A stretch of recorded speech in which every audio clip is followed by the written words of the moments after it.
Hello, and welcome to Philosopher Meets Critics. In this series, we engage directly with authors about their newly released philosophical works. This series is organized by the Federal University of Bahia and Concept, the Cologne Center for Contemporary Epistemology and the Kantian Tradition in the Philosophy Department at the University of Cologne. I'm Dr. Ty Branch, your chair. Today's guest is Dr. Mona Simion, Deputy Director of the Cogito Epistemology Research Center at the University of Glasgow. She's also the principal investigator on a major 5-year research project, Knowledge Lab, Knowledge First Social Epistemology. Dr. Simion will give a 20 to 30-minute presentation, which will be followed by a short commentary from our critics. For critics, today we have Dr. Peter Graham from the University of California, Riverside, Dr. Robin McKenna from the University of Liverpool, and Dr. Nuno Venturinha from the Nova University of Lisbon. And without further ado, Dr. Simion on shifty speech and independent thought. Thank you so much, and thanks a lot for having me. And also thanks a lot to my critics for all the work. It's been a very humbling experience to read their criticisms and realize that I should go back to the drawing board on the occasion. So I'm not going to take a lot of time. I don't have any slides and I don't have a handout because I don't plan to take that much time in the presentation of the book. On the assumption that whoever is interested in the book can, go ahead and read it. And I would rather have a lot of discussion, a lot of interaction with my critics and the audience.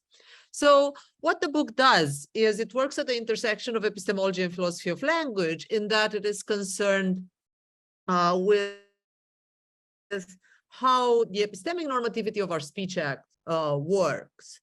And in order to do that, it kind of uses at the starting point a dilemma that annoyed me greatly, from the very beginning when I started doing philosophy, that has to do with the fact that it seems permissible, to say things that it seems fine, right? So it doesn't seem like you're doing anything wrong when you're saying things that that seems to be all the kind of epistemic work that you need to put into your speech acts. It also seemed to be necessary to know things before you, say them. We often criticize people who don't do that, who assert things that they don't know. So this seems to suggest that, all you need is knowledge, and knowledge is necessary for permissible assertion. And that seems not only a philosophically plausible thought, but also very plausible from the point of view of everyday folk, right?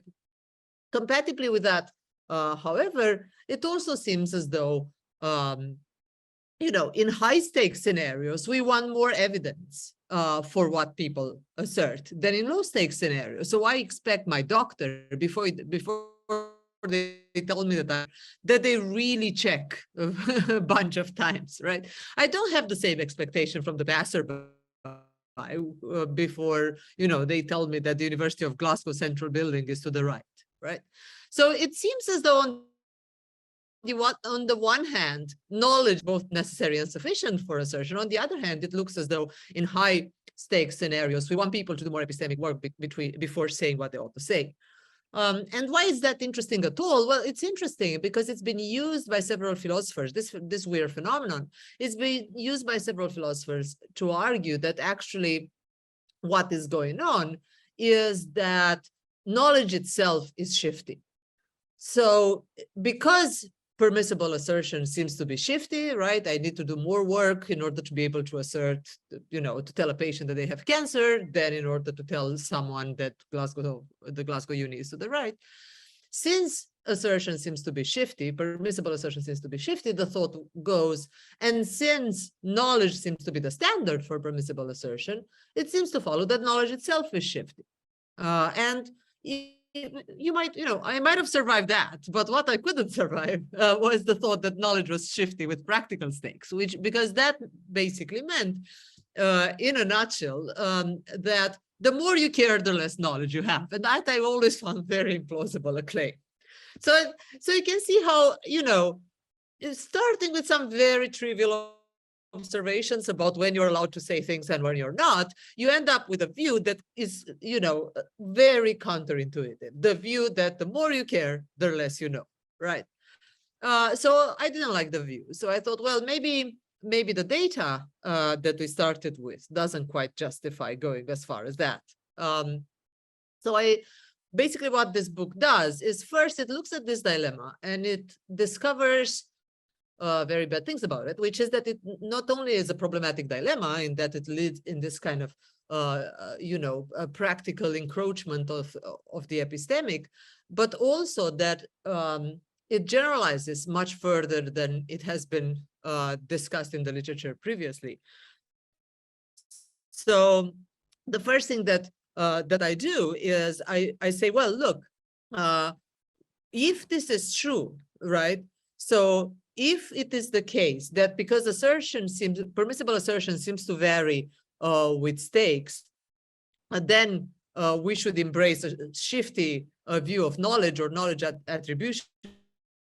So if this argument works, this is pretty bad, because it's going to not only generalize, it's not only going to be about knowledge norms, first of all, right? So you might not like the knowledge norm of assertion. There are other candidates in the literature: justification norms, truth norms, belief norms, and so on.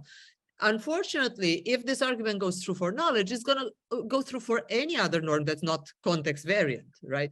So it's going to, all other norms are going to be affected, and we're going to end up with a view, if we have a justification norm, for instance, that that justification varies with practical stakes.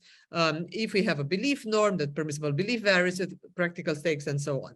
So it generalizes beyond the knowledge norm, which is, I mean, I don't care much because I'm a knowledge normer, but people who don't like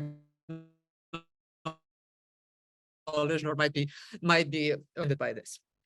So that's one problematic way in which it generalizes. The other problematic way, which I find more problematic, is that if this problem holds for assertion, it's going to hold for most, if not all, our constitutive speech acts. What are constitutive speech acts? Very roughly, they're speech acts that kind of state things about the world, right? So, they can have different degrees of strengths that can be guessing or conjecturing or hypothesizing or guaranteeing on the other end of the spectrum, right?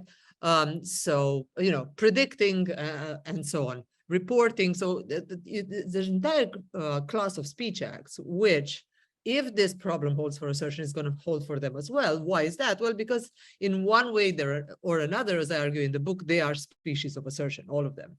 So if the problem holds for assertion, it's going to hold for all of them. And finally, it generalizes beyond knowledge to other epistemic norms. And why is that? Well, because many people think that there's some sort of commonality between the norm of assertion and the norm for practical reasoning, for instance. So if it's going to hold for the norm of assertion, it's going to hold for practical reasoning as well, and so on. So that's kind of the problematic part of the book, the part where I worry a lot about if this dilemma holds, then we're in bigger trouble than I thought. And then the second part of the book, as I try to look at extant solutions. I'm not the only one who is annoyed with this dilemma. Mostly people didn't like the pragmatic encroachment conclusion or the contextualist conclusion, so the view on which knowledge or knowledge attribution is encroached by practical stakes. So because they didn't like that, they tried ways to avoid it by either saying that actually the norm of assertion is context variant, is not knowledge. We were mistaken about the knowledge norm. The norm of assertion varies with context. In higher stakes, you need certainty. In lower stakes, you can assert from guessing. So that's one way to go. Another way to go is to say something along the lines of, well, actually, when you assert things like, I know it will be raining tomorrow, you imply that you've gotten rid of all the relevant alternatives to the rain scenario. When in fact, in high stakes, you might have not done that because more alternatives are relevant. So people have tried basically to blame it on the norm of assertion or the pragmatics of assertion in one way or another. And what I do in the book, I show that these strategies don't work, unfortunately. Now, I'm not going to go into all the detail about why they don't work, but just to give you a glimpse, in particular, the argument against people who think that the norm of assertion varies with context goes along the following lines. Well, why do we have a context variant norm of assertion, if it's true that we do. And then I examine various rationales why that might be the case, and all of them collapse in pragmatic encroachment for knowledge or knowledge attribution. So basically, what happens with this view is that it tries to preserve an invariantist view of knowledge attribution, a classical invariantist, and it collapses by sacrificing the knowledge norm of assertion. But the way in which the sacrifice is done makes the view collapse back into the encroached view that they wanted to avoid. And finally, after this second skeptical result, I finally come and say that there's no dilemma at all to begin with, that we were wrong to assume there was a dilemma, in that it all rested on normative ambiguation. So what's the thought here? The thought is, well, in these cases in which it seems permissible to us to assert based on less evidence in low stakes scenarios, while it seems that we need more evidence in high stakes scenario. One thing that we don't yet know is what type of permissibility is at stake. What norm is the one generating that permissibility claim, right? And it's been noticed that what we care about in the epistemic normativity of speech acts is the epistemic norm of assertion and the epistemic norm of conjecturing and so on, right? We don't care about the practical norm of assertion. And the two, we know they come apart, right? So the classic example that I like is from Jessica Brown. Even if I know that my boss is bald, I shouldn't tell him, right? Well, why? It's not that I'm breaking some epistemic norm and I tell him that he's bald. It's just I'm breaking the practical norm, right? So given that we know that epistemic and practical norms come apart, just by observing that the permissibility of assertion seems to vary with stakes, we haven't yet ascertained that is the epistemic permissibility of assertion that varies with stakes. We just know that some variety of permissibility varies with stakes. And my argument is that it's practical permissibility that varies with stakes, that we, in high stakes, we need more warrant, practically speaking, in order to assert. But epistemically, knowledge is enough for asserting. Even in high stakes scenarios. It's just that practically speaking, we shouldn't do it, just in the case of the boss, of the Jessica Brown boss example. And in order to, I could have stopped here. I could have said, look, actually the argument from the, variation of stakes of permissible assertion to some variety of pragmatic encroachment, either on knowledge or on knowledge attribution, doesn't work. And since classical invariantism is the default position, I didn't need to do more than that, right? It rested on the shoulders of the contextualist or of the pragmatic encroacher to come and find a better argument for their view. Unfortunately, I thought, well, that's not the best strategy, because I'm inviting worries of ad hocness, just like I come and say, well, it's not clear that it's epistemic permissibility that is at stake here rather than practical permissibility. The contextualist and the pragmatic encroacher can come and say, well, why should we think it's practical permissibility rather than epistemic permissibility? So we need some sort of theoretical rationale, because our intuitions are not going to cut it, right? Our intuitions don't know the difference between epistemic and practical permissibility, not even our philosophical intuitions. Surely not our folk intuitions. So then what I do is I use a functionalist framework that I've learned from Peter Graham, and if I'm wrong about it, he's to blame, to show that it's epistemic permissibility that's at stake. And in order to show that, I inquire into what the function is that the assertion in this high stakes case is serving. And the argument that I make is, look, if it's an epistemic function that's being served, then the norm that observed that function is an epistemic norm. If it's a practical function that's being observed, the norm that's at stake is the practical norm. So what we need to do is go and look into the case and ask ourselves, is there an epistemic goal that drives this permissibility data, or is it a practical norm? In order to ascertain that, we look at what function is being served. And my claim is that in the relevant cases in which we have the intuition that more evidence is needed because the stakes are high, what is being served is a practical function rather than an epistemic one, which suggests that the norm driving the standards up for assertion is a practical norm. And thereby we can hold on to our knowledge norm and to our classical invariantist view of knowledge and knowledge attribution, while at the same time admitting that sometimes practical norms can raise the standards for permissibility of assertion. And finally, what I do at the end is I generalize this argument to all constative speech, and I put forth what, ambitiously I claim to be an integrated account of the epistemic normativity of constative speech, employing Ken Bach's a very useful framework.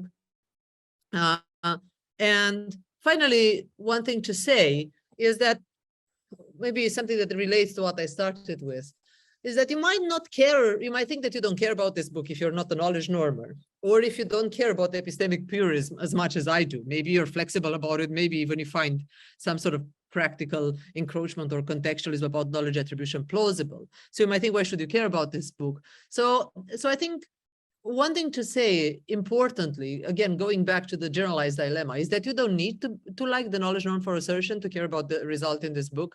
Any non-contextually variant norm of assertion is going to have the same encroachment results, unless, you believe what I'm saying in my book, in which case you don't have this problem. So if you care at all about the normativity of assertion and you don't endorse a contextually variant norm, then you should care about this book. If you do endorse a contextually variant norm, you shouldn't, because as I think I convincingly show in the book, that's an untenable position. So if that's true, whatever your favorite norm is of assertion, you should read this book just in order to be able to hold on to it without having to make any commitments about the normativity of belief and the nature of justification. Yeah, that's all from me. Thanks so much. Thank you, Mona. Peter, would you like to respond?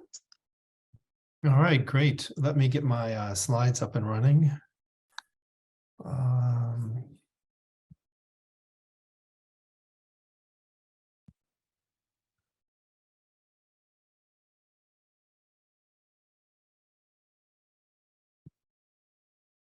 Okay, so thanks so much to everybody. Thanks for having me. Thanks for organizing this. Thanks to Mona for writing such an engaging book. So much of what Mona writes in her book, I find myself at the high level of abstraction to be in general agreement. I've always been hostile in a way to contextualism, preferring the invariantist point of view, and so not being moved in many cases by things like the high stakes cases, the bank and the train and so on and so forth. But it's always difficult to figure out what exactly is mistaken. And so I've appreciated reading Mona's book and have learned a lot from it. I'm going to zero in on one very particular piece of the book. In fact, a few pages from chapter 6, whether it ramifies to undermining the whole car, whether it's just a little piece that could be corrected, I won't say. But I think it is a piece of the overall puzzle that's worth reflecting on. So my question here for Mona is, how does assertion work when it works the way it should? I'll start by describing Mona's position. So this will be a comment on her book, chapter 6 in particular, and around pages 70 to 74, for those of you who got the book open in front of you. So I'll start with Mona's idea, and then I'll go to the criticism. So here's the idea. The idea is that functions generate norms, that there is such a thing as a properly functioning heart, a properly functioning can opener, and so on. And then once you should expect then that there is such a thing as a proper assessment, it will somehow be associated with the function that it serves. So when something's working properly or correctly, intuitively, it's going to serve its function. That's the general idea, that we'll be able to uncover how assertion should work by uncovering what it's supposed to do, what its function is. So here are the details.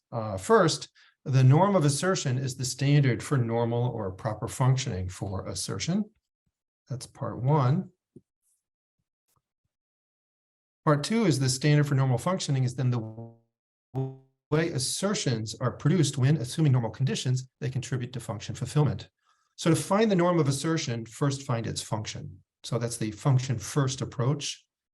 And to find its function, find its etiological function. So Mona advocates for, embraces the etiological account of functions. And so to find an etiological function, you have to find the beneficial effect of the trait, the activity that helps explain why the trait or the activity persists. So think about assertion. It's an activity that we engage in or a practice. Why does it persist? Well, the beneficial effect that helps explain its persistence, the persistence of asserting, is producing knowledge in hearers. That's the claim. The effect is beneficial for hearers because knowledge contributes to survival long enough to reproduce. So you get all this useful information about predators, prey, and so on. So once we've figured out that that's the function of assertion, to induce knowledge in hearers, we can sort of ask ourselves, well, how does it work when in normal conditions it serves that function? And once we know how it works, we'll uncover the standard for normal functioning. So how do assertions help produce knowledge in hearers? Well, it seems pretty straightforward. It's by speakers knowing the proposition that they assert. So if they know it and say it, that's how it's going to get across to hearers. So assertions are going to fulfill their function of getting knowledge in hearers when, in normal conditions, speakers know what it is they assert. Now, most philosophers will say, when they just think about testimonial knowledge, that speakers' knowledge is necessary for testimonial knowledge. And most will say, tabling qualifications, that it's sufficient for testimonial knowledge. And that exceptions to this are more or less kind of rare. So it's really intuitive that just as the heart, to pump blood, that's its function, it's got to do something, it's got to beat a particular way. So to an assertion, to get knowledge in the hearer's mind, has to be backed by knowledge in the speaker's mind. That's what it is to function normally. So that's the standard of normal functioning. And so we've uncovered the norm of assertion through this methodology. So the standard for normally functioning assertion that P is an assertion that P produced by a speaker's knowledge that P, for that kind of assertion works, it's normal functioning, when it works as it should, when it fulfills its function. Hence, when asserting, a speaker should only assert P if they know that P. We've given a functionalist derivation of the norm of assertion, in particular, the knowledge norm of assertion. So that's an idea within chapter 6 of Mona's book. Now, what I want to do to prod and poke a little bit is to give an alternative diagnosis of the norm following this very same methodology, from function to uncovering normal functioning, or the standard of normal functioning for assertion. So let's think about the rare cases. So ordinarily, when you've got testimonial knowledge, the speaker knows, but there are cases in the literature, I'll describe two. One where it looks like you can generate knowledge in a hearer, even though the speaker doesn't know what it is they're asserting. I mean, they know they're asserting such and such, but the such and such they don't know. And there are cases where the speaker knows exactly what it is they're saying. They have knowledge, their knowledge is backing it, but even so, there's transmission failure. The hearer doesn't come to know. So let me start with a case where a speaker asserts something, but the hearer doesn't come to know. The speaker asserts something that they know. So Henry is looking at a yard, maybe from a balcony, sees a beautiful little dachshund and thinks, what a lovely dog, and comes to form the belief that there's a dog in the yard. However, Henry is not very good at telling wolves from dogs and would easily classify a wolf as a dog. And as a matter of fact, though there's no wolf in the yard, there's one right around the corner. So Henry would easily believe that there is a wolf in the yard when perhaps, in fact, there isn't.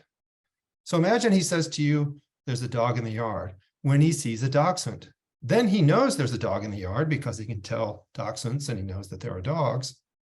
But he would easily say there's a dog in the yard when there isn't. Intuitively, you might think you're not going to get knowledge from such an assertion. However, he knows exactly what it is he's asserting. That is, he knows there's a dog in the yard. So this looks like a case of transmission failure. This particular case is from Alvin Goldman, and such cases were exploited by Fred Dretske to argue for just this possibility, the possibility of transmission failure.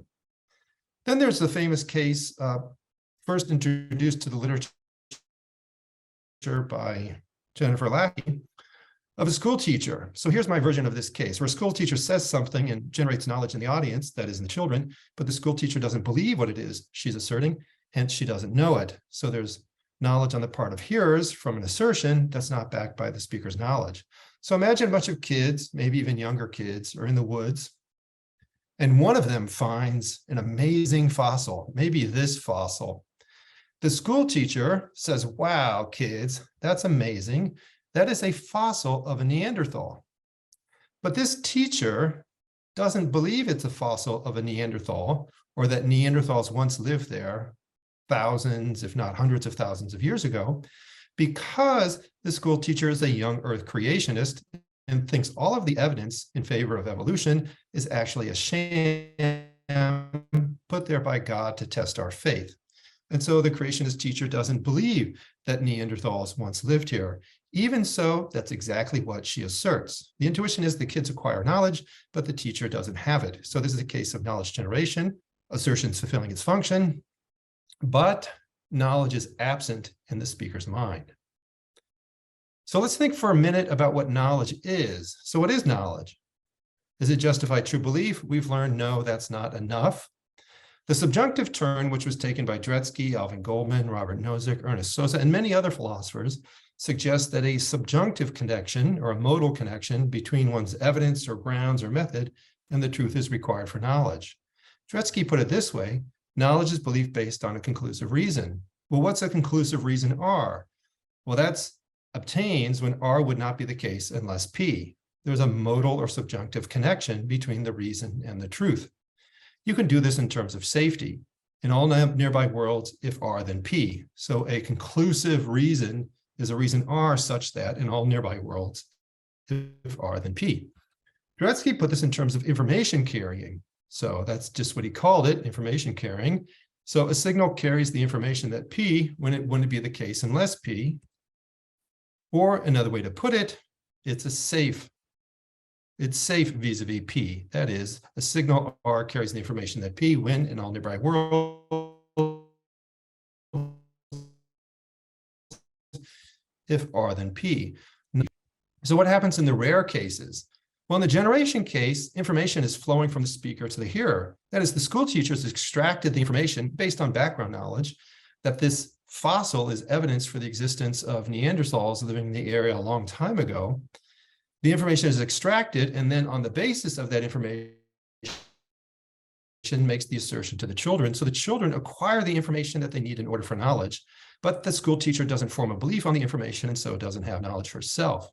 In the failure cases, though the subject, Henry, extracted the information that a dog is present on the basis of the information that a dachshund is present, that information doesn't flow from the speaker to the hearer, because in nearby worlds where Henry says there's a dog in the field, there isn't, it's just a wolf, so it doesn't get to the hearer.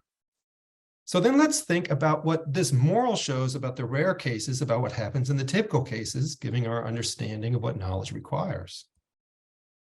The believer has an information believed and so knows. That's what happens in a typical case when there's knowledge. So let's imagine the believer here is the speaker. They've extracted information, they formed the belief on it, they've got the right subjunctive tie, and so they know. The believer then makes an assertion based on their belief.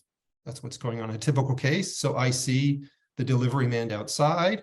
I've got the information that there's a delivery man. I make an assertion based on that belief.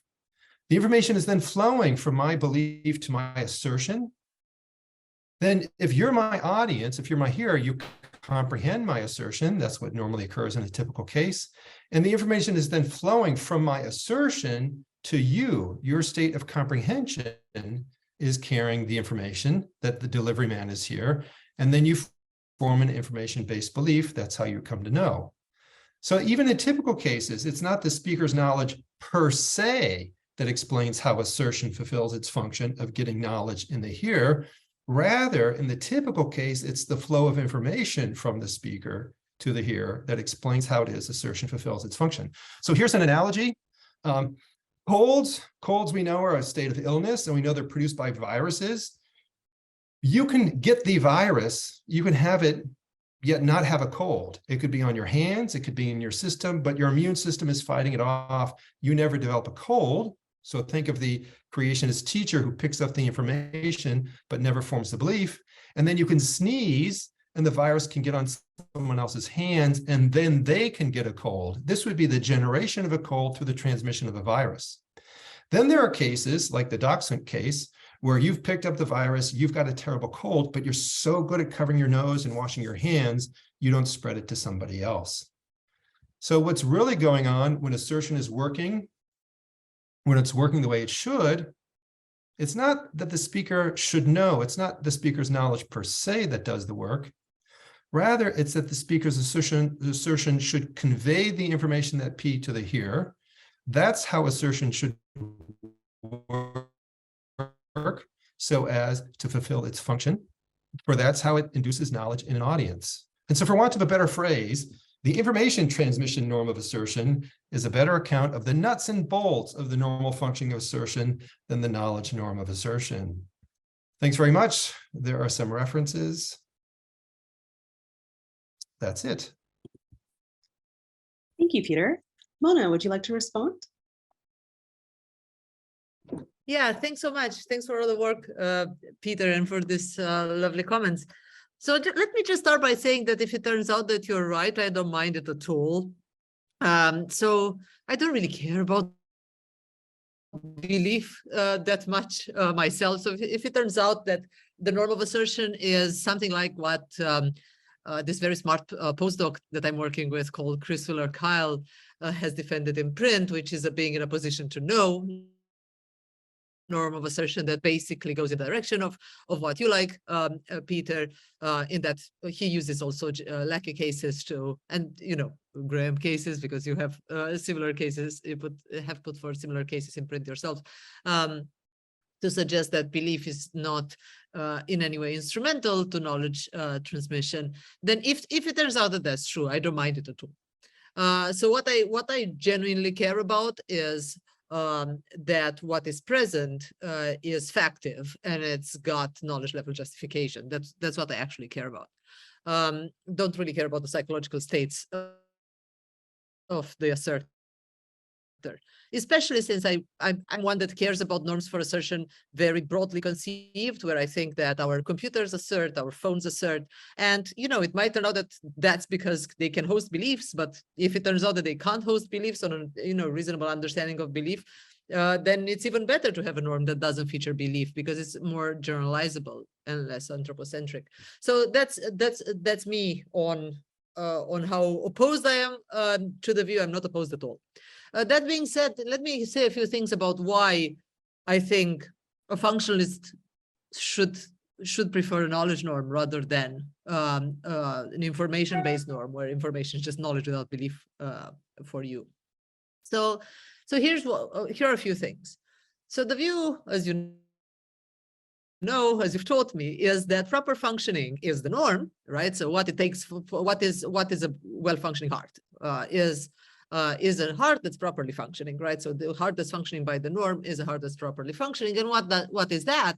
It's a heart that's normally functioning. Well, normal is supposed to pick out the way in which the heart used to work at the moment of function acquisition. So back in the day, when the heart acquired its function of pumping blood, it worked in particular ways. And the way it did it then, roughly, of course, there's going to be some generality issues here, but very roughly, is the way in which it's supposed to do it. Now, I am myself not a big fan of this way of unpacking proper functioning. I like a more kind of synchronic than very diachronic, but I don't think much hinges on this for now. The point is that I'm trying to make is that it is historically speculative as that might sound. It is very plausible that the way in which assertion fulfilled its function back in the day is via being sourced in knowledge. That's how it did it. How do I know that? Well, because these cases in which it can do it without being knowledgeable are very rare and complicated. It took us 2,000 years of philosophy to arrive at these cases. So the likelihood that back in the day when assertion acquired its function, it was not knowledgeable, it was a Stella case, Stella the creationist teacher type of case, is very low. Now, of course, from this, it doesn't quite yet follow that that's what proper functioning is, that knowledge is what proper functioning is. Because you might say, and I'm sure you will, well, But I mean, some things that happen at the moment of function acquisition are just not explanatorily relevant for the function acquisition itself.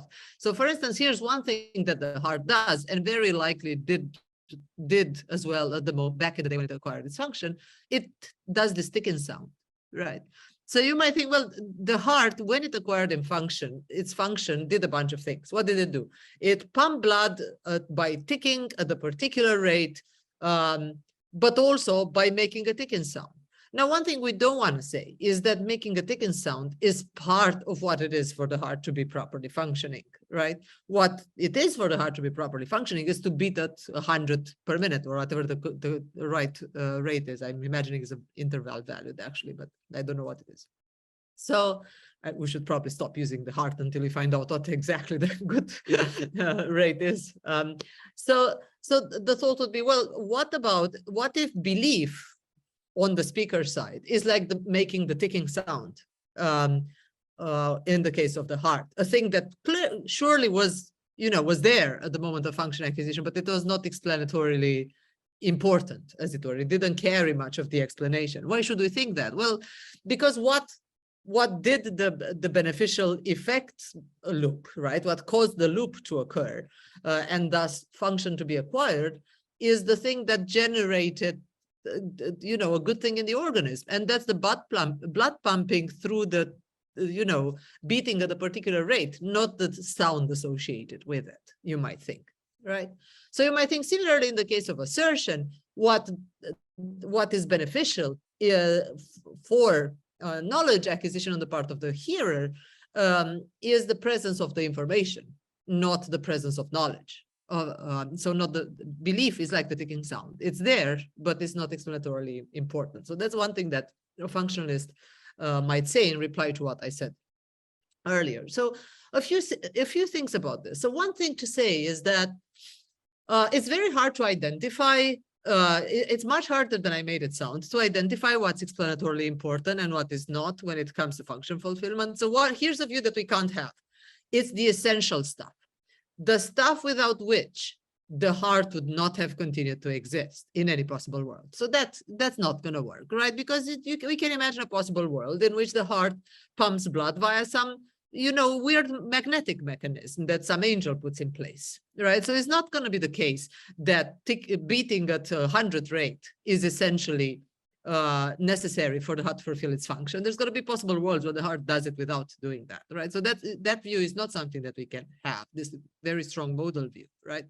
So then maybe we can go for a close possible worlds view, but in close possible worlds, again, we're gonna find the belief being present because cases without belief are so rare, right? So that's not going to work either. And not to mention that if we have what matters as for explanation is what actually happened in the real world. That's just going to predict that everything that happened at the moment of function acquisition is part of proper functioning, right? So surely belief as well as the ticking sound, for what it's worth. Now, and finally, two things that I want to say about this. So first of all, it's not clear to me that the ticking sound is not part of the proper functioning of the heart. I mean, honestly, if a heart were to do everything right, but not make a ticking sound, I think doctors would be really worried. That would be really, really strange. It would be very hard to explain that if it's not part of the proper functioning. But that's more of a joke. I guess a more philosophically kind of important, if anything, thing that I want to say is that it seems to me as though if we want to make this distinction between what matters and what doesn't, in the case of the heart, the best way to do it is value theoretically, is by thinking what is now the valuable thing that's being done. Is it the sound that's the valuable thing? No, it's the beating at 100 rate. That's the valuable thing. That's what we don't want to give up, right? If tomorrow someone comes and says, would it be okay to stop the ticking sound for a second because it's very annoying? Would you mind if I press that button and I stop the ticking sound? I wouldn't mind it at all, insofar as the rest keeps happening. So if it's a value theoretic difference that's there and that we care about when it comes to function fulfillment, again, I want to say knowledge is going to win the day over the information view, because there are all this, we have all of this entire literature about the distinctive value of knowledge. and many accounts put forth that try to explain why knowledge is more valuable than any true belief that falls short of knowledge, including states that are short of knowledge because of lack of belief, right? So we have a bunch of accounts in the literature that try to explain that. Now, you might not like any of them, but what's important is that people have traditionally, for a bunch of decades now, try to explain the distinctive value of knowledge, which seems to suggest that it's taken as a datum. So insofar as that's a datum, if we want a value theoretic view of what contributes to the explanation for function, we're going to get knowledge rather than knowledge without belief, because there's just those cases are just too weird and too rare for them to plausibly be of any value. So if you want an analogy, and I'm going to end with this, is between H2O and liquid hydrogen. So let's think of a world in which, I don't know anything about chemistry, so this might be true or not, in which liquid hydrogen is just as good as quenching our thirst as water is. It's just that it's very rare. It's very unstable. That's why it's rare in nature. In contrast, water is ubiquitously available. So now, yeah, sure, we could just as well quench our thirst with liquid hydrogen in principle, but in practice, it's nowhere to be found. Water is much more valuable for us because it is our way of quenching our thirst in virtue of the fact that it does the job and is readily available. So I want to say it's the same with knowledge. Sure, knowledge minus belief could do the job as well, just like liquid hydrogen. Liquid hydrogen is H2. But it's rare. So what is most valuable for us in virtue of the fact that it does the job and is readily available is knowledge, just like water. That's it from me. Thank you, Mona. Peter, did you want to follow up quickly? Yeah, I have, hopefully this will be quick. Mona, thanks very much for that. I think there's a weaker and a stronger version of my point. And I think you said a number of good things against the stronger version of the point. So the stronger version of the point would be something like knowledge is irrelevant, as a matter of fact, to the normal functioning of assertion when it's fulfilling its function or what it needs to do in order to fulfill its function. That's the stronger version. And that would be suggested, for example, by the knowledge generation case, that you get knowledge on the part of the hearer's mind when, in fact, the speaker doesn't have it.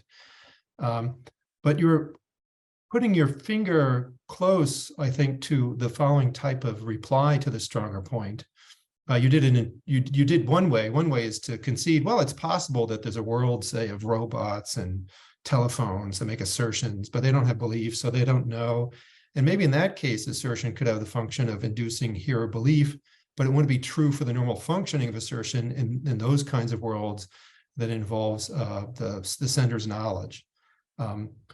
So the stronger claim would be a kind of inference from there's a possible world where it works that way to the conclusion that in the actual world it works that way, and that inference, you're right, would be too fast, right? So I think that's a good reply to the stronger hypothesis.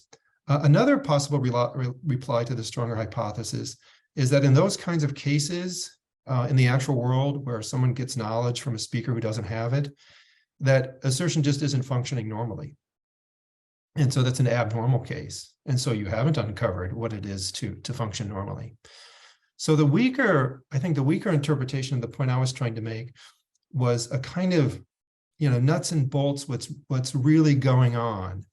So even if knowledge is involved in the normal functioning of assertions when in normal conditions, they produce knowledge in the hearer's mind, that's because information is at work, that they've got, or in the other jargon, they've got a conclusive reason, or in another jargon, they've got what it takes to put them in a position to know.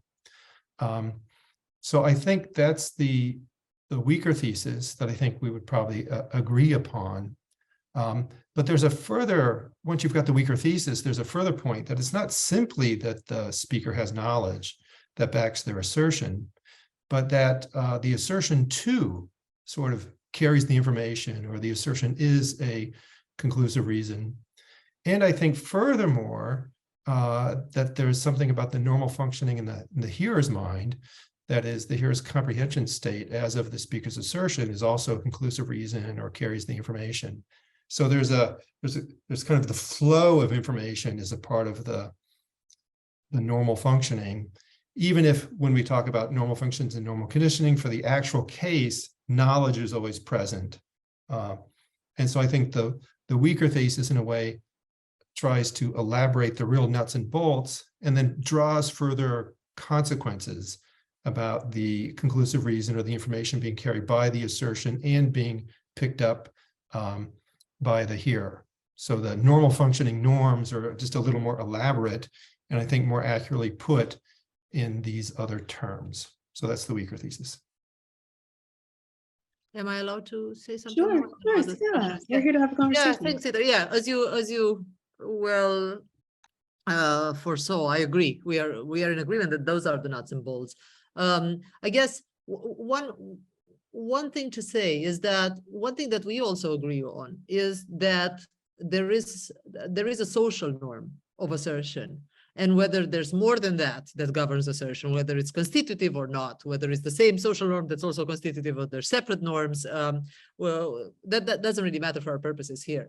But I guess what matters is that social norms are things that we put together with our limited capacities.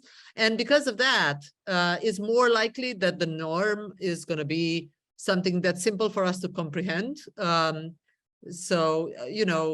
It may well be that what actually does the trick in driving safety is not driving a maximum of 30 miles an hour within city limits, but something much more complicated than that, driving a maximum of 28.333. So maybe if you run a very serious study, what you're going to get is as soon as insofar as you're below 28.333, you're safe, right? But that's just too complicated a thing for our average driver to remember. So then what do we put on the signs? We put 30 miles, right? So that's the norm, drive at most 30 miles an hour. So I think that, I completely agree with you that the norm should have been information, because that's what actually does the trick. I think the norm is not information because, first of all, we only found out when you and Lackey published those 2 papers that that's what actually does the trick. So that took a while in the history of philosophy. But also because even if now the entire population of Earth would have read your paper and Lackey's, we would still use knowledge as short for what is needed, just because it's the most efficient way for the kind of people that we are to normate the Speech Act, I think. So yeah, I don't know what you think about that, if you would agree with that. Peter, I'll let you a quick follow-up.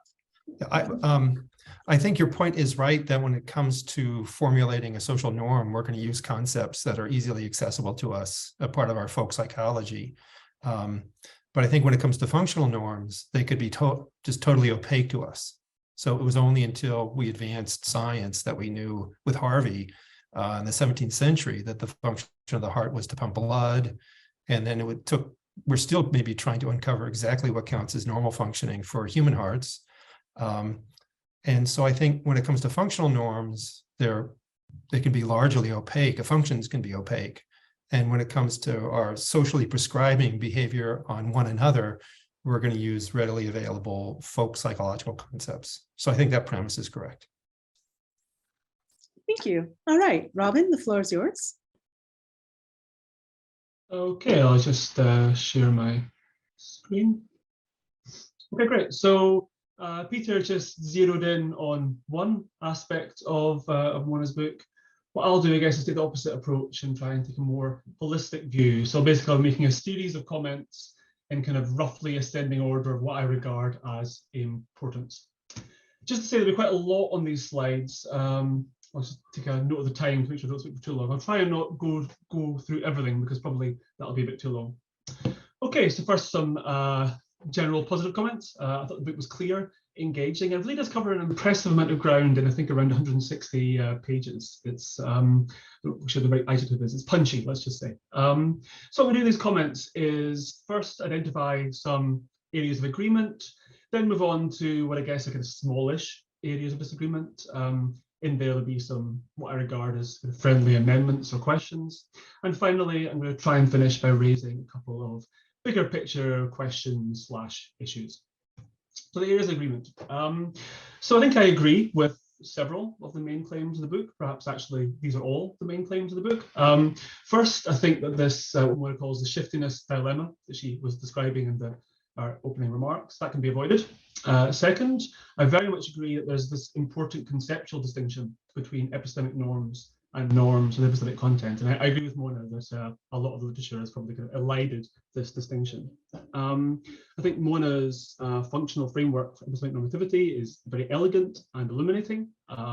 It's a good framework. And I think the way that she applies that to other constitutive speech acts, and in particular to conjecture and telling, as well as in the final chapter, moral assertion, I think everything she says there is, at least in broad outline, very plausible. Okay, so those are the areas of agreement. The smallish areas of disagreement, and these are not all my disagreements, some of these are kind of points with which one might disagree. So I think that a lot of defenders of classical invariantism will be broadly happy with the first part of the book, because I imagine many defenders of classical invariantism are kind of, well, that's what they're really invested in. They're invested in classical invariantism, not a shifty view of the norm of assertion. People that endorse those shifty views often do so because they think it's required to defend classical invariantism.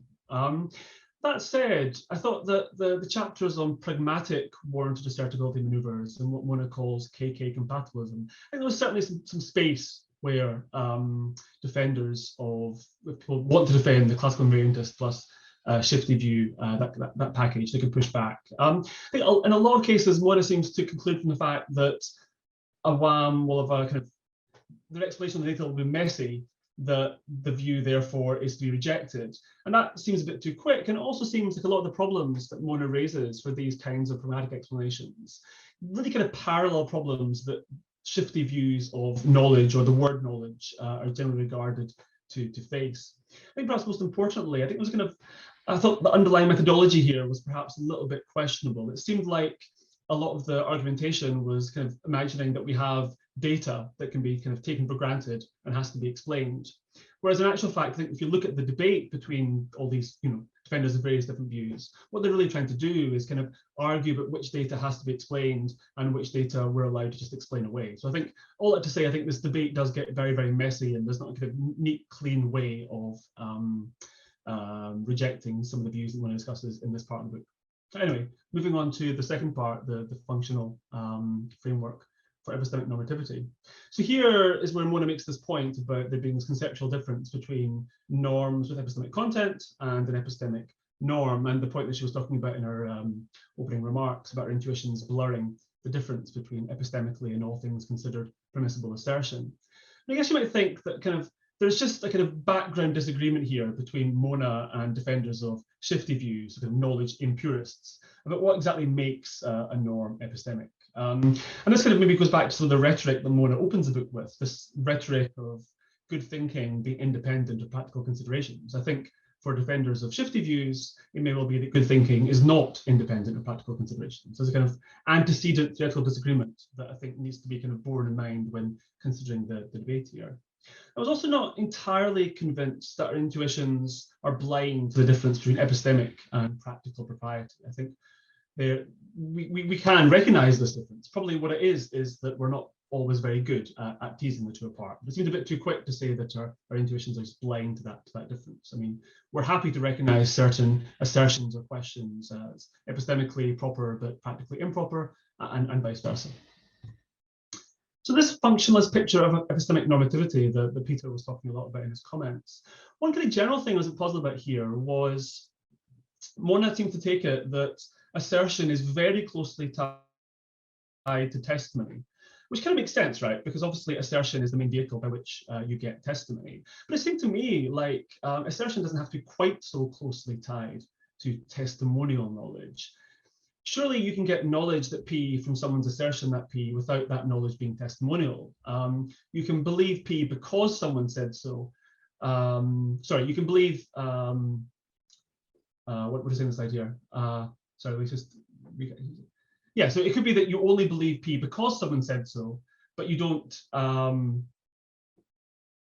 believe P because they said so. sorry, I've got good. So the idea is just that there can be situations where someone's assertion plays a causal role in you coming to have knowledge, but you don't believe the thing on the basis of them saying so. Rather, it spurs you to do some independent research and you end up with the belief. So the assertion plays a crucial role in the generation of the knowledge, but you don't believe just on the basis of their say-so, which would be testimony. I was also a little bit unsure about Mona's talk about the function of assertion without specifying what kinds of assertions we're talking about. Are we talking about moral assertions, political assertions, aesthetic assertions, scientific assertions? I'll say a little bit more about this later, but kind of suspicion here about the kind of attempt to talk in general about the function of assertion as opposed to the function of particular kinds of assertions. So Mona's norm of moral assertions. This norm says that at a context C, your moral assertion that P is epistemically permissible only if you know that P, and your assertion is accompanied by a contextually appropriate explanation why P. So just kind of one comment, if kind of like me, you're tempted by the view that the function of many kinds of assertion, perhaps scientific assertions, is to generate understanding, that you might kind of want to generalize this right to other kinds of assertion, to kind of take it that what Mona says, that moral assertion will actually apply to a wider kind of category of kinds of assertion. And this is something I'm not sure I endorse, but I was just kind of thinking about. You might think that actually a lot of the time, the way in which assertion generates knowledge or understanding is in part because it's accompanied by the expectation that a contextually appropriate explanation will be forthcoming. It's just that in some contexts, the kind of explanation that is appropriate is very minimal, perhaps could be tacit, and perhaps could be communicated non-verbally. So for example, in the case of kind of simple observational reports, it's raining, someone kind of looks at you questioningly, you point at the sky. That seems to be a kind of contextually appropriate explanation of why you asserted that it's raining. So it seems to me that kind of if you play with what kinds of explanations are appropriate in particular contexts, you can actually try and kind of generalize the structure of Mona's kind of moral assertion to a far wider category of kinds of assertion. Okay, finally, the bigger picture stuff. So one claim that I think actually plays a very important role in Mona's argument, but isn't really discussed that much in detail, is her claim that knowledge is readily available, which I think for her seems to amount to the claim that kind of it's our way of representing the world. It's kind of our standard way of representing the world. I think this plays an important role in the argument of chapter 6, because I think kind of it's this claim that just makes it very hard to motivate non-knowledge epistemic norms of assertion on Mona's picture, and that's because on her picture, kind of the normal way in which assertion generates knowledge is going to be by being knowledgeable, and that's the normal way, precisely because she thinks that knowledge is readily available. So of course it makes sense to say that knowledge is readily available because, after all, non-skeptics would agree we have lots of it. But this is where I think it becomes important to think about the difference between kinds of assertion and also different kinds of knowledge. You might be happy to accept that knowledge is readily available in the sense that we have lots of it, but also think that within particular domains or certain kinds of knowledge are not readily available. You might think that moral knowledge is not readily available, political knowledge, philosophical knowledge, natural, social, scientific knowledge, social knowledge, interpersonal knowledge, introspective knowledge, perhaps even certain kinds of memory knowledge are not readily available. We actually find it very hard to gain knowledge within these domains. If you thought that, I think that would be a kind of a reason to deny something in Mona's picture. Perhaps a reason to deny that the etiological function of those kinds of assertion is to generate knowledge, or perhaps a reason to deny that the normal way in which assertions of those kinds generate knowledge is by being knowledgeable. Either way, I think this would complicate the story, at least so far as those kinds of assertion and those kinds of knowledge are concerned. And I suspect that Mona must accept something like this, because in her chapter on moral assertion, it seems like the reason why she thinks moral assertions might be a special category is precisely because she's kind of assuming with others that moral knowledge is not readily available. So that's kind of where the chapter gets started. So given that, I would imagine Mona might agree with some of the things that I've been saying on this slide. The final thing, so Mona's book, she says at the very beginning, is a manifesto for epistemic independence, the independence of good thinking from practical considerations. So she's got a kind of background picture of normativity here. I think it's kind of inspired by / just as Sosa's picture. where you have these critical domains that are organized around central goods. Those central goods are valuable for their own sake relative to the domain, and they structure your normative valuations within the domain. In the epistemic domain, the central good is knowledge. That's valuable for its own sake relative to the epistemic domain, and it structures normative valuations within the epistemic domain. And the crucial part of Souza's picture that she's kind of using here is that these critical domains are meant to be insulated in the sense that kind of practical stuff might be relevant to whether the value or good that structures a domain is all things considered valuable, but practical stuff, kind of, you know, loose term here, I know, but anyway, practical stuff is not relevant to whether that good is valuable relative to the domain. That's the crucial point, I think. So kind of, you know, practical stuff might kind of go into our selecting of these domains, but not within the domains themselves. Unless it's a practical domain, of course, in which case, I guess it would have to by definition. So, what is really arguing though in the book is not so much kind of, she's not defending what I would think of as the independence of good thinking from practical considerations. She's taking issue with shifty views. She's arguing that the shifty views that talk about stakes won't work. But you might think that you really don't need to defend a shifty view of knowledge or the word knowledge to think that good thinking is dependent on practical considerations. I mean, one kind of very simple line you might take is that, well, surely good thinking is thinking about things that matter. It's hard to see how we can give an account of what matters that is independent of practical considerations. Another way of putting it, you might think, surely our goal is not knowledge, but significant knowledge, where we fill in significance in some kind of way, but the way in which we fill it in is going to surely be tied to, broadly speaking, practical considerations. With practical considerations, I don't mean stakes, I mean values and interests and lots of complicated stuff. Just kind of small comment here, you might think that kind of something like this issue rears its head with Mona's norm of moral assertion, because remember, that norm makes reference to contextually appropriate explanations. You might think that practical considerations are going to partly determine what makes an explanation contextually appropriate. That's not to say that stakes will necessarily determine that, but it's hard to see how you give an account of the contextual appropriateness of an explanation without making reference to things like interests and concerns and so on, needs, purposes, kind of stuff that's not obviously straightforwardly epistemic.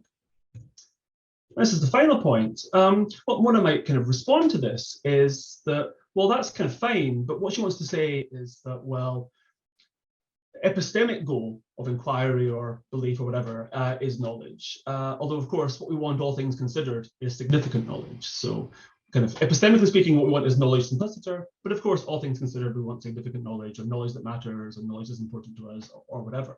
But if that's right, then notice that Mona's kind of central claim that she starts the book with has to be qualified in an important way. So if Mona's argument succeeds, it will not demonstrate the independence of good thinking from practical considerations. Rather, it will demonstrate the independence of epistemically good speaking from practical considerations, where the word epistemic here means what Mona means by it.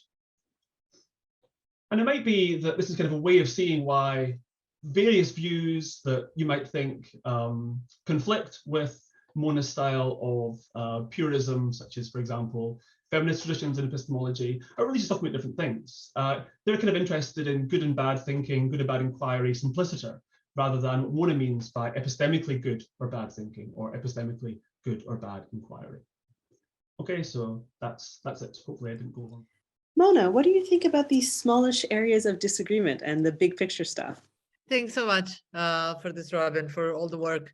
I'm not going to have time to respond to all of your comments, of course. Thanks so much. I'm going to probably start with the last one because I find it most exciting. So I want to push back a bit. So yes, you very well foresee that what I'm going to say is, practically good thinking might be something else than epistemically good thinking. What I want to push back on is what good thinking simpliciter stands for. And I want to say, well, actually, interestingly enough, good thinking will not stand for all things considered good thinking, or if it does, it's going to be one of these very weird cases where the norm that overrides everything else is the epistemic norm. It doesn't happen a lot, very disappointingly for epistemologists. It's usually the moral norm that does the overriding and the practical norm after it. So here is why. So my thinking is as follows. When you say good thinking, what you're saying is attributively good in a kind of Geach type of way, right? So in the same way in which I say a good knife, right? What is a good knife simpliciter? What is going to be a knife that's good for a particular purpose, but which is it? Which is the relevant one? Is it going to be a knife that's good for exhibiting in a museum, a knife that's good for me to wear as earrings, a knife that's good to win a war with it? And I think that, you know, the answer is going to be given but by the main function of that particular item, right? So if what it is for a kitchen knife to be good is to be sharp enough for kitchen purposes, for instance, right? So in that's how attributive goodness works. So it is what it is for a token of a type to be a good token of that type. That's what we're looking for when we say good X simpliciter, right?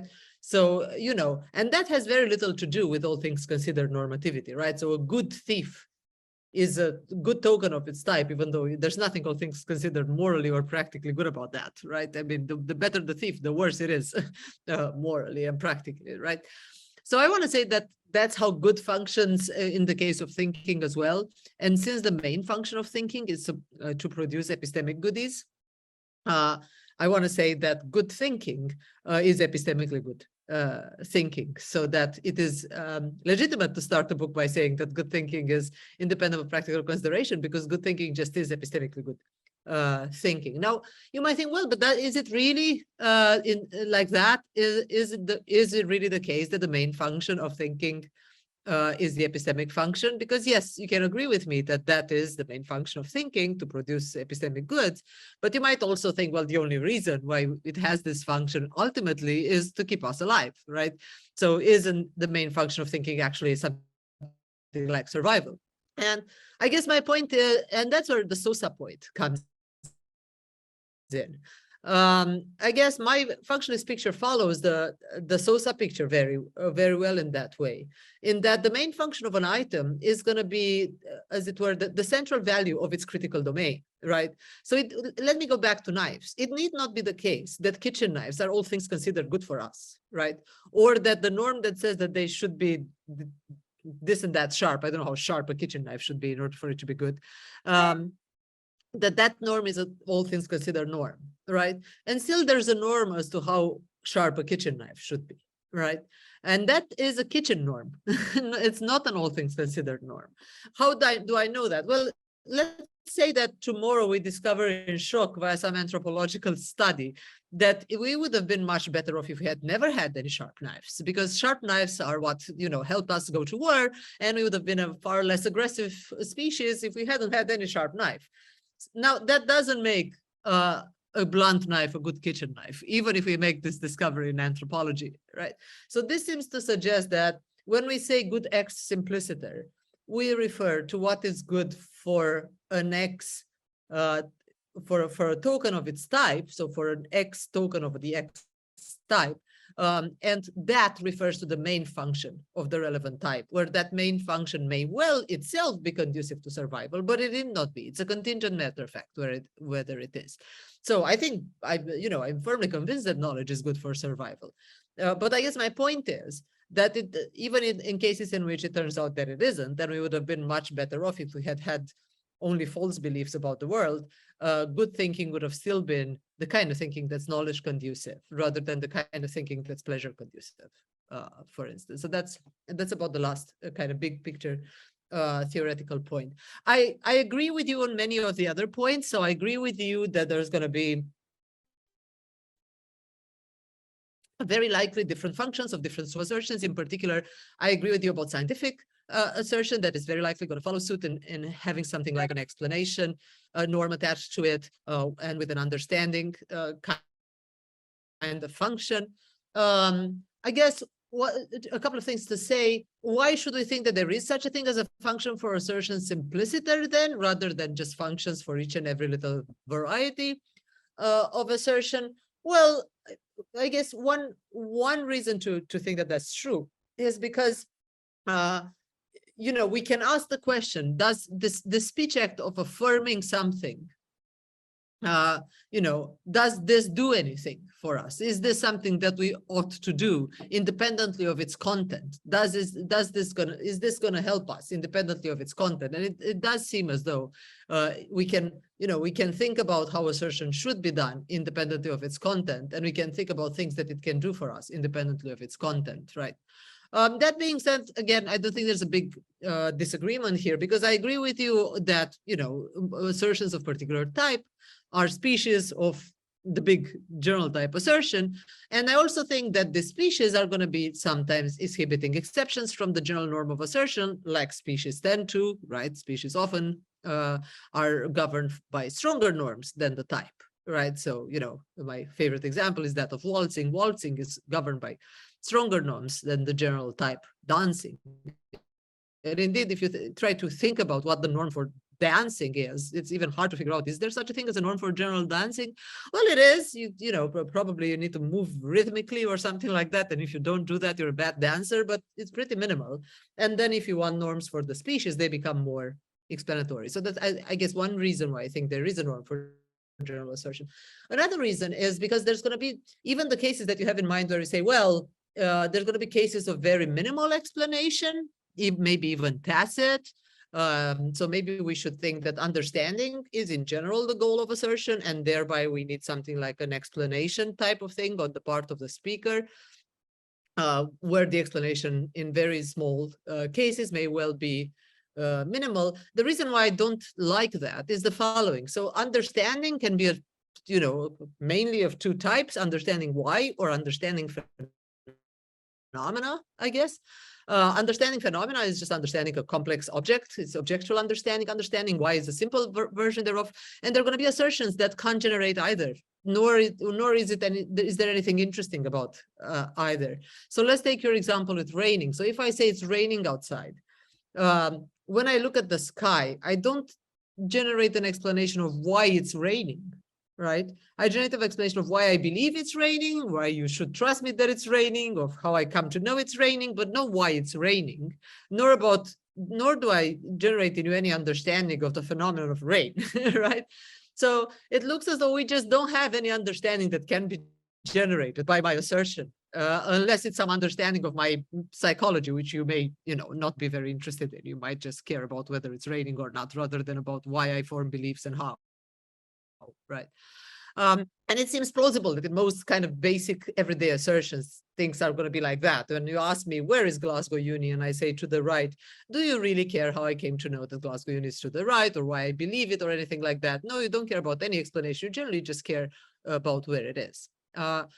So that's why I think that we can't have a view where understanding is actually what's needed, because of this extremely basic thing that assertion does for us. Comparatively, I think that as soon as we think about interesting domains with interesting assertions, we're very likely going to get this understanding goal and this explanation norm that I endorse for moral assertion. So I think you're right about that. And in particular, I think, a scientific assertion is definitely going to be like that. And since I have a very broad view of scientific assertion where very many things are going to count as such, I think actually most of the interesting assertions are going to be governed by something stronger, like an explanation type of thing.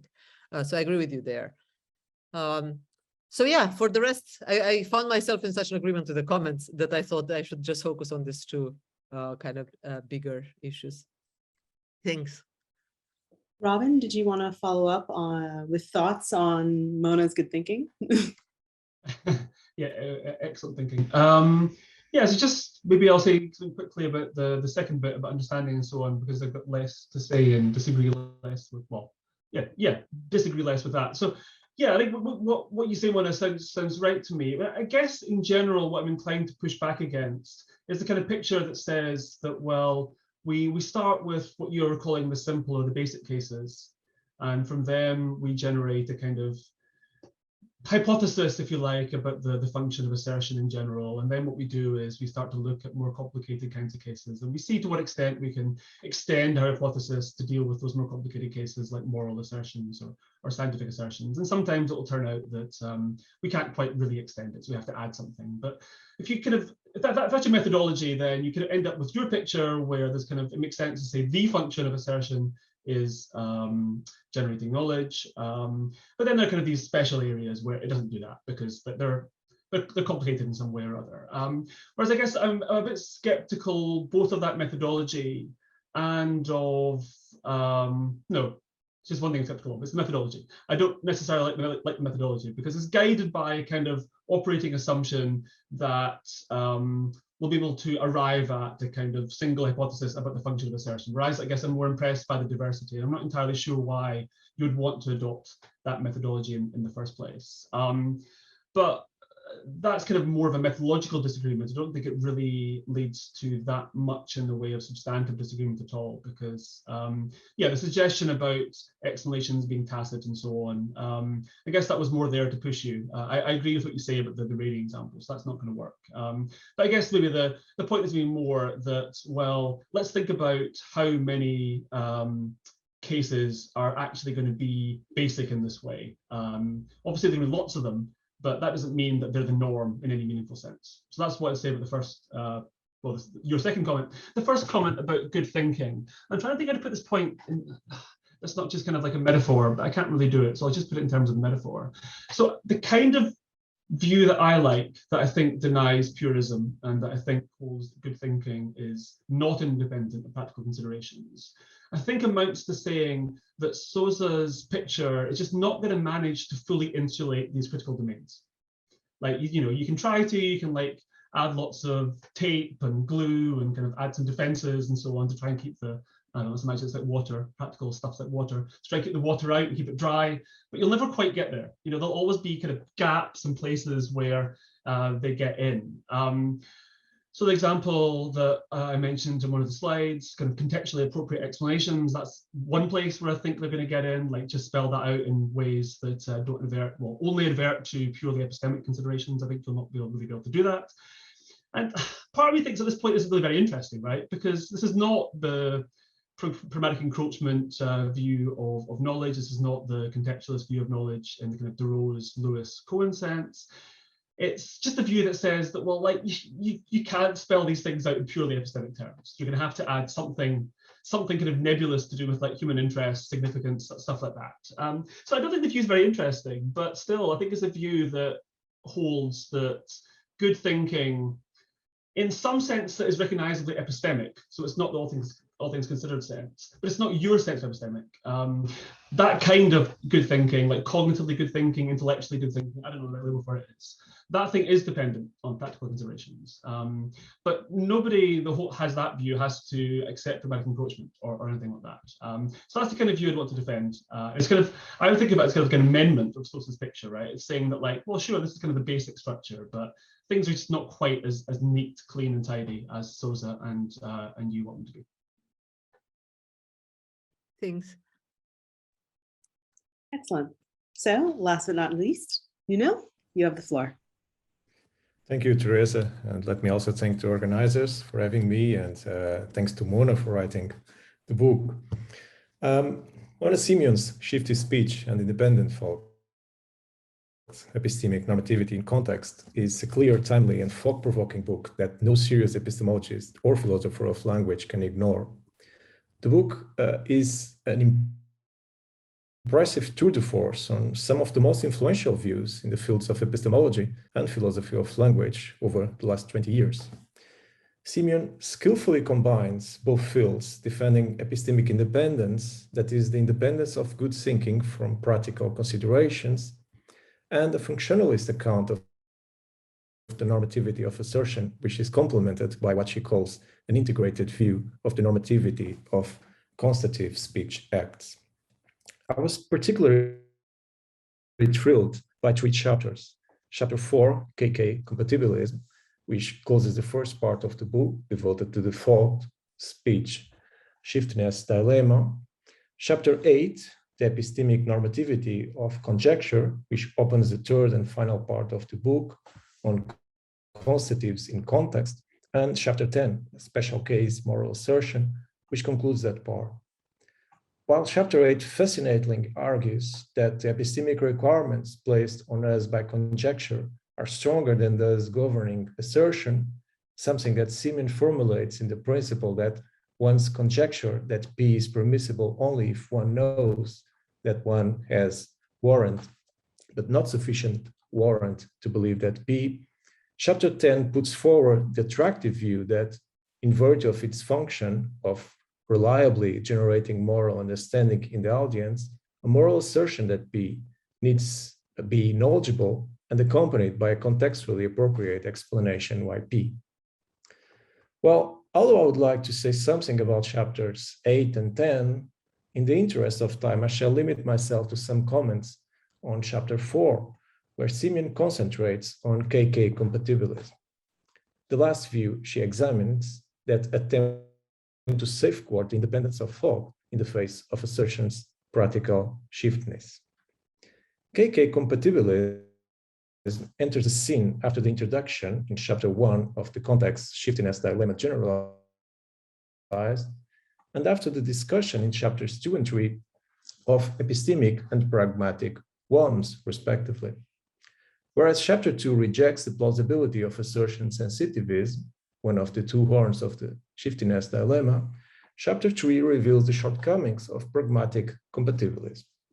The aim of chapter 4 is thus to access the merits and demerits of the other form of compatibilism based on the KK requirement.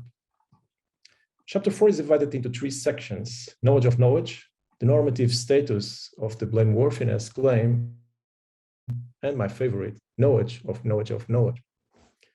The point of KK compatibilism, as presented by Simion, is that an unassertability in the high-stakes contextualist cases can be explained in terms of the subject's lack of higher order knowledge.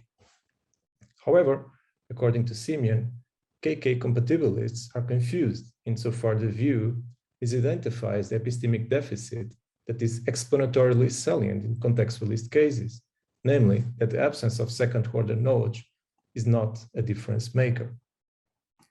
It seems difficult to understand how the knowledge norm of assertion can be compatible with classical invariantism if, as Simion shows, assertion sensitivism is problematic. It looks as though we need to endorse knowledge sensitivism, as do defenders of pragmatic encroachment, such as Althorn, Fantel, McGrath, and Stanley, who consider practical sensitivity to be a feature of knowledge itself, and thus the relevant stakes to be thus associated with the subject of the knowledge claims or attributions, as well as epistemic contextualists such as Cohen and DeRose, who argue that it pertains to knowledge attribution, and thus it varies with the stakes of the attributor. So it makes sense that Simion, who envisaged the independence of thought from practical considerations, tries to find out whether KK compatibilism, as a form of assertion compatibilism, does a job, because if it doesn't, we could better explain why so many philosophers subscribe to assertion incompatibilism. As one might expect, this chapter gives center stage to Williamson, more specifically to his 2005 paper, Contextualism, Subject-Sensitive Invariantism, and Knowledge of Knowledge. Simion writes that, according to Williamson, although, strictly speaking, all that is needed for proper action, assertion included, is first-order knowledge, when the stakes are high, we tend to fight people who act without knowing that they meet the condition for proper action, blameworthy for so doing. And she goes on to cite a passage from the final section of the previously mentioned article. Simion also brings Thury to the discussion and subs up his view, which he takes to be fairly similar to the Williamsian view, saying that what happens in contextualist high-stakes cases is that as soon as the context changes, the speech act that is assumed to be performed is not mere assertion anymore, but a more expensive speech act of guaranteeing. Simion devotes the entire second section of the chapter to the normative source of the blameworthiness at stake in Williamson's account, which he finds expressed in the idea that the non-luminosity of knowledge generates cases where you obey the norm, but you fail to know that this is the case, therefore justifying that someone can be blameworthy for making the corresponding assertions in high-stakes scenarios. Simion doesn't dispute the claim that if one modifies the norm of assertion as to stipulate that you not only have to know, but you also need to have the higher order knowledge appropriate to your stakes, that condition can fail to be luminous too. Her disagreement has to do with another point, namely, whether leaving the requirement for contextually appropriate higher order knowledge out of the norm for action assertion helps avoid the problem. Simion forcefully argues that there is one fundamental question that Williamson must respond, which is what is the normative source of the blameworthiness claim involved in his explanation of the contextualist data, a question for which she finds an answer in a luminosity norm for assertion, which she defines as follows. One's assertion that P is permissible if and only if one has a contextually appropriate number of interactions of knowledge that P. She admits that Williamson did not suggest adding such a norm to the norm for assertion itself in order to comply with the KK requirement. Yet, I have been emphasizing the words contextualist or contextually because, in my opinion, Simion overemphasizes the role of contextualism in Williamson's paper. This becomes clear when she defines no luminosity in terms of, quote, contextualist cases, which are borderline cases of knowledge and therefore exhibit failures of luminosity. And this because, in Simion's own words, while agents in contextualist cases know, they do not know that they know. Why I'm pointing this out? Simion's argument to reject KK compatibilism builds on an example due to Jessica Brown, which allows her to argue that even in cases of low-stake versus high-stake scenarios, the agent can have knowledge that is not borderline, and that it is also plausible to think that she knows this. However, while I will remain neutral about KK compatibilism, it seems to me that Williamson's strategy in the article at stake goes beyond the contextualist cases that are under scrutiny in this chapter of Simion's book. It is important that Simion claims that, in response, Williamson ventures to handle such cases by employing contextual variability when it comes to the needed number of interactions of knowledge, something that she challenges, raising the legitimate worry of how plausible is it that humans really have such an extended capacity for higher order thought as to cover the full possible range of stakes variability. Now, this worry will be perfectly justified, to my mind, if Williamson were simply replacing a contextualist view with the more sophisticated version of essentially the same picture. But the fact is that he's doing something different in this article. As I read it, Williamson's article is framed in a way that can easily resist the criticism that, as Simion puts it, it is just not clear that the Williamsian picture is rich enough to cover the entire scale of stakes. The reason is that Williamson is not primarily addressing contextualism nor subject-sensitive invariantism when he introduces KPR or KPR+, the first being characterized as a principle according to which a first-person present tense description of know with respect to a proposition is true in a context, if and only if that proposition is an appropriate premise for practical reasoning in that context, and the latter corresponding to the principle that one knows Q, if and only if Q is an appropriate premise for one's practical reasoning. Let me quote a lengthy passage from the beginning of Williamson's paper, which I find illuminating. It reads as follows. A much discussed idea in current epistemology, 2005, is that some important features of the use of epistemic terms, such as know, are best explained on the hypothesis of a shift in the standards for their correct application. Many versions of this idea are grouped together as contextualism. Recently, a subtly different claim of standard shifting has been distinguished from contextualism under the title subject-sensitive invariantism. which he calls ends for sensitive invariantism. Then he goes on, both contextualists and sensitive invariantists typically hold that mundane changes in how much is practically at stake or in what is conversationally relevant can raise or lower epistemic standards, and that the same underlying mechanisms also help to explain the pool of skeptical arguments, because skeptics shift the discourse to extraordinarily high standards by which they speak truly. Then he says, this paper aims to demonstrate some explanatory resources of insensitive invariantism, the view on which the epistemic terms at issue undergo no shift in the standard for their correct application. If so, the standard motivations for contextualism and sensitive invariantism fail. A bit further on in the article, he makes his aim even more clear, saying, some insensitive invariantists are skeptics, for whom no invariably refers to a maximal epistemic standard that we cannot meet. They attempt to explain the illusion of knowledge in various ways. This paper, however, focuses on anti-skeptical insensitive invariantism. No invariably refers to an epistemic standard that we can and do meet quite easily. Everyday ascriptions of knowledge are often true.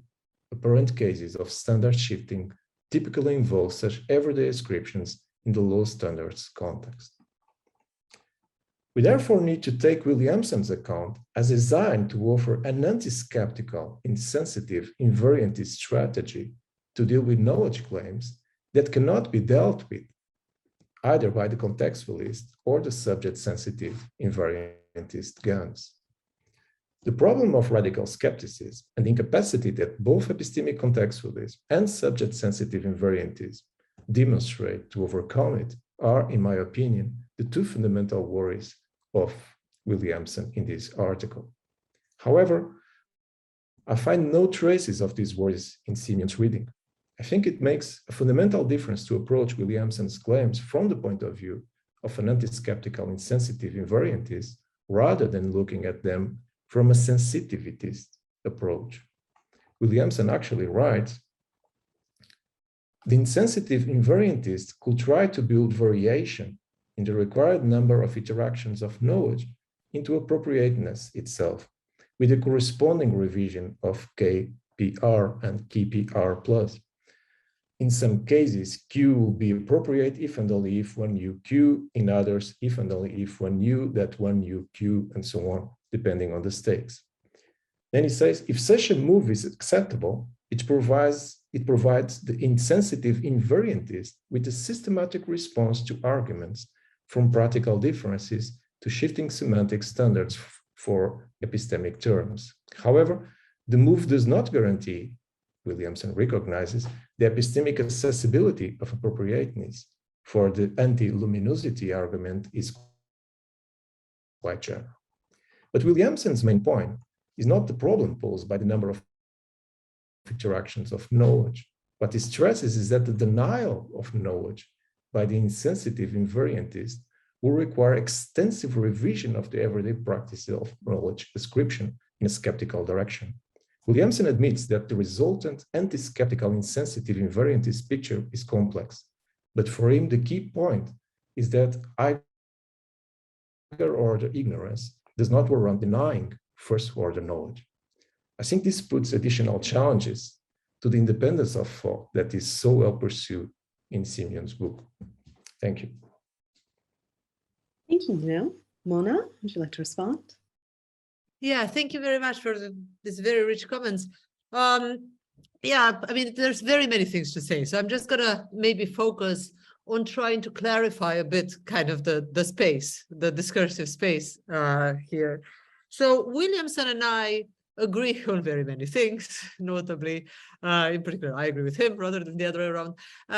So here's one thing that we agree. We are both invariantists and we are both non-skeptics. We don't like the skeptic and we don't like the shifty person, all right?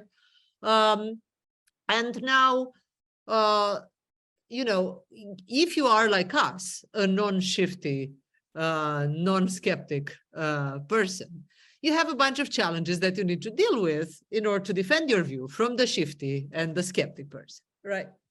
So the first thing that we both do is try to defend ourselves from the shifty person, right? So in order to defend ourselves from the shifty person, we need to have a way of explaining these cases in which it does seem as though you need more warrant to assert or to act in high stakes scenarios. And if you are, someone who likes knowledge norms for assertion and action, and you like them to be non-shifty, then you need to find an explanation of this data, the data that suggests that sometimes in order to assert, you need more warrant because the stakes are higher. So the way I do it is I blame it on practical permissibility as opposed to epistemic permissibility. So what I say is in high stakes scenarios where it feels to us as though we shouldn't assert based on normal degrees of warrant, we need more degree of warrant. That need is a practical need, not an epistemic need. That's what I say. What Williamson says is very similar to what I say. He also thinks it's a practical need. Only I think the practical need amounts to the fact that we need more warrant. So on a scale of warrant, if you're a traditional, simple fallibilist, you might think that knowledge is somewhere, say, at 0.7.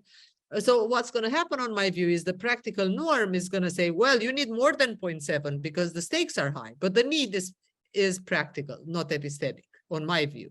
So epistemically, 0.7 is fine. Practically, you need 0.9. That's my view.